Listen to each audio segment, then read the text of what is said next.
مساء الخير جميعا. حريق مهول انتشر في هذه الأثناء بأعالي غابات الساكت في ولاية بجاية.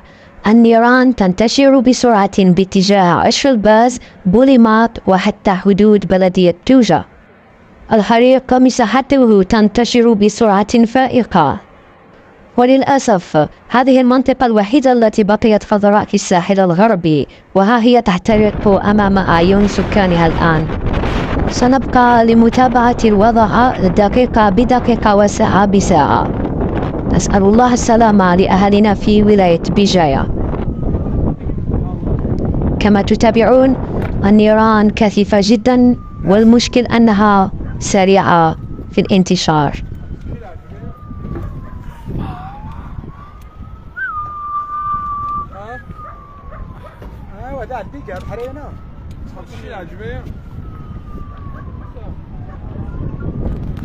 العجمية